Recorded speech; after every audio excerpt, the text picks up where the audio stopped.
সবাইকে স্বাগত। আজকের এই পর্বে আমরা ত্রিপুরা সরকারের একটি জনস্বাস্থ্য নির্দেশিকা নিয়ে আলোচনা করব। এখানে আমরা দেখব যে গর্ভাবস্থায় কোষ্ঠকাঠিন্য এবং অর্শের মতো সাধারণ সমস্যাগুলো সামলাতে হোমিওপ্যাথি ঠিক কিভাবে সাহায্য করতে পারে। গর্ভাবস্থা সন্দেহে একটা দারুণ সময়, কিন্তু এর সাথে কিছু শারীরিক অস্বস্তিও জুড়ে থাকে। এই নির্দেশিকাটি ঠিক এমনই একটা সাধারণ উদ্বেগের সমাধান দেওয়ার চেষ্টা করে যা অনেক গর্ভবতী নারী অনুভব করেন। চলুন সবার আগে একটু গভীরে গিয়ে দেখি এই সমস্যাটা আসলে কেন হয়। কারণটা যদি পরিষ্কারভাবে বোঝা যায় তাহলে দেখবেন এর সমাধান করাটাও অনেক সহজ হয়ে যায়। দেখুন, কারণটা কিন্তু খুবই স্বাভাবিক এবং প্রাকৃতিক। শরীরে তখন হরমোনের একটা বড়সড় পরিবর্তন আসে, আর তার ফলে কি হয়, আমাদের হজম প্রক্রিয়াটা একটু ধীর হয়ে যায়। তার উপর বাচ্চার বৃদ্ধির সাথে সাথে জরায়ুও তো বড় হতে থাকে, তাই না? আর সেটা তখন অন্ত্রের ওপর একটা চাপ তৈরি করে, যা স্বাভাবিক মলত্যাগকে বেশ কঠিন করে তোলে।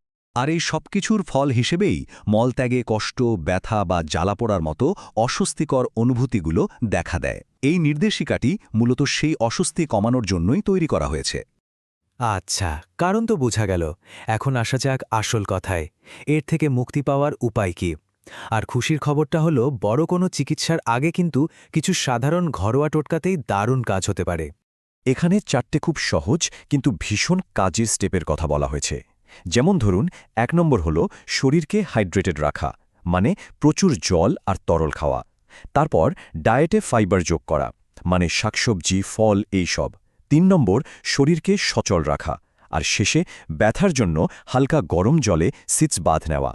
বিশ্বাস করুন, এই ছোট ছোট বদলগুলোই কিন্তু অনেক বড় একটা স্বস্তি এনে দিতে পারে। কিন্তু যদি ঘরোয়া পদ্ধতিতে পুরোটা ঠিক না হয় তখন কি হবে? এই গাইডলাইনটা তখন একটা নিরাপদ পথের কথা বলছে, আর সেটা হলো হোমিওপ্যাথি। চলুন এই ব্যাপারে কি বলা আছে সেটা একটু দেখে নিই। এখানে যে শব্দটার ওপর সবচেয়ে বেশি জোর দেওয়া হয়েছে সেটা হলো নিরাপদ। গর্ভাবস্থায় যে কোনো চিকিৎসার আগে এই চিন্তাটা আসেই। তো এই গাইডলাইন বলছে হোমিওপ্যাথি এক্ষেত্রে মা আর শিশু দুজনের জন্যই একটা নিরাপদ অপশন হতে পারে। হোমিওপ্যাথির সবচেয়ে ইন্টারেস্টিং ব্যাপারটাই হলো, এটা কিন্তু সবার জন্য এক ওষুধ এই ফর্মুলায় চলে না।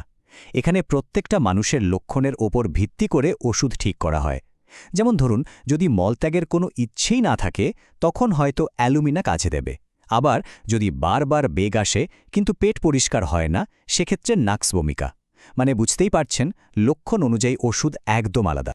ওকে, ওষুধ তো বোঝা গেল, কিন্তু সেটা কিভাবে খেতে হবে আর কি কি খেয়াল রাখতে হবে সেটাও তো সমান জরুরি, তাই না?